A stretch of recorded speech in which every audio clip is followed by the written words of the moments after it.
Good morning children. आज आप Charlie Chaplin यानी हम सब नामक पाठ पढ़ेंगे जिसके लेखक हैं विष्णु खरे। प्रस्तुत पाठ हिंदी कवि एवं आलोचक विष्णु खरे द्वारा रचित है। इस पाठ में दुनिया के एक बहुत बड़े कलाकार चार्ली चैपलिन के भीतर के इंसान से पाठकों का परिचय कराया गया है। चार्ली चैपलिन को सब जानते हैं, आप भी जानते हैं। चार्ली चैपलिन एक ऐसे महान अभिनेता थे जिनकी सबसे बड़ी विशेषता थी करुणा तथा हास्य का सामंजस्य। सामंजस्य कहते हैं तालमेल, मतलब उनके अंदर दया भी थी और सबको हंसाते भी थे। तो हमारे देश में राज कपूर की कुछ फिल्में जैसे आवारा, श्री 420, अनाड़ी, मेरा नाम जोकर इत्यादि पर चार्ली चैपलिन का स्पष्ट प्रभाव देखा जा सकता है। राज कपूर ने इन फिल्मों में कुछ चार्ली चैपलिन की तरह का ही अभिनय किया है। तो चार्ली किसी भी संस्कृति के लिए विदेशी नहीं लगते हैं। विदेशी थे लेकिन विदेशी लगते नहीं। तो चार्ली चैपलिन ने फिल्म कला को सिद्धांतों की जकड़ से बाहर निकाला और दर्शकों के बीच व्याप्त विभिन्न प्रकार के स्तरीकरण को समाप्त किया कि मतलब कोई ऊंचा नीचा नहीं है, सब बराबर हैं, इस तरह के सिद्धांत को उन्होंने खत्म किया चार्ली चैपलिन ने। चार्ली की माँ एक तलाकशुदा महिला थी।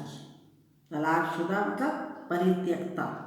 परित्यक्ता का अर्थ होता है जो पति के द्वारा जिसका त्याग किया जा चुका हो। एक ऐसी महिला थी चार्ली की माँ। वे स्टेज की सामान्य स्तर की अभिनेत्री थी। स्टेज पर मतलब मंच पर वे अपनी कलाकारी दिखाती थी, उस तरह की अभिनेत्री थी वे, स्टेज वाली। बाद में उनके पागल हो जाने के कारण घर में भयंकर निर्धनता व्याप्त हो गई। कि हुआ क्या कि घर की कुछ पारिवारिक परिस्थितियों के कारण वे विक्षिप्त सी हो गई। विक्षिप्त कहते हैं कि उनकी मानसिक संतुलन बिगड़ गया उनका और वे पागल सी हो गई, जिसके कारण घर में गरीबी आ गई। तो माँ के पागलपन के साथ साथ उद्योगपतियों, जो बड़े बड़े उद्योग धंधे चलाने वाले वो स्वामी थे, मालिक थे, वे पूंजीपति जितने थे, पूंजीपति कहते हैं जो धन को आगे बढ़ाते ही रहते हैं, मतलब किसी भी ढंग से किस तरह से ढंग से धन को बढ़ाया जाए, उन्हें कहते हैं पूंजीपति। और सामंतवादी, सामंतशाही कहते हैं जिस शासन में बड़े बड़े सामंतों का राज चलता है।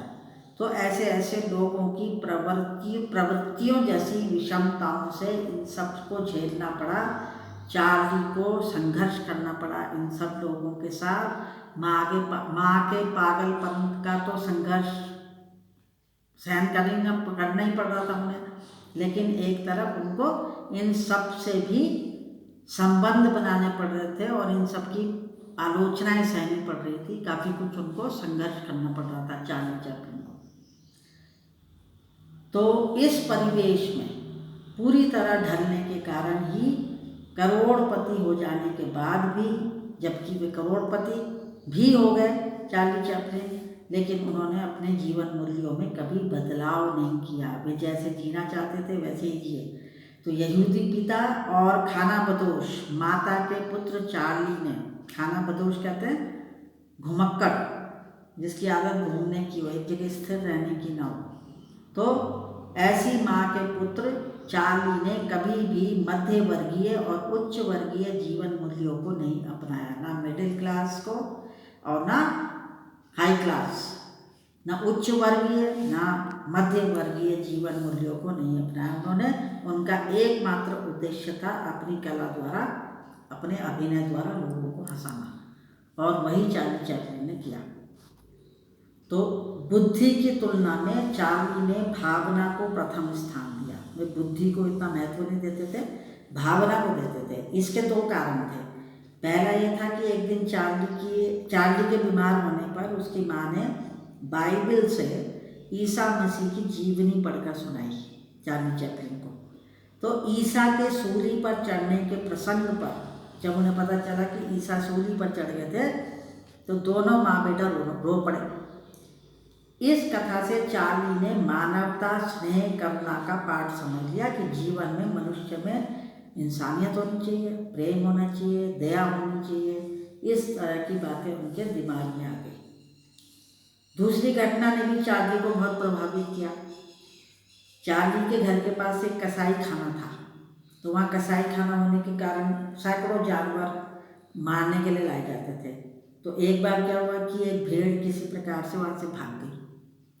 उसे पकड़ने वाले लोग जो थे उसे पकड़ने दौड़े होंगे, तो कई लोग जो थे वो फिसल कर गिर पड़े, जिन्हें देखकर बहुत सारे लोग हंसने लगे। उसके बाद क्या हुआ कि वो भेड़ बेचारी पकड़ी गई। तो चार्ली ने सोचा कि अब भेड़ के साथ क्या होगा। तो उसका हृदय पूरी तरह से करुणा से भर गया। उसको इतनी दया आई कि ये भेड़ बेचारी पकड़ी गई और अब पता नहीं इसके साथ क्या अंजाम होगा इस भेड़ का। तो इसी के प्रभाव से हास्य के बाद करुणा चार्ली चैपलिन की भावी फिल्मों का आधारभूत मनोभाव बन गई। मतलब उनकी जितनी भी फिल्में आती गई, भावी माने आगे आने वाली जितनी भी फिल्में उनकी थी वे सब पहले हास्य और करुणा इन पर आधारित हो गई। इनको अपने जीवन का मूल मंत्र बना लिया।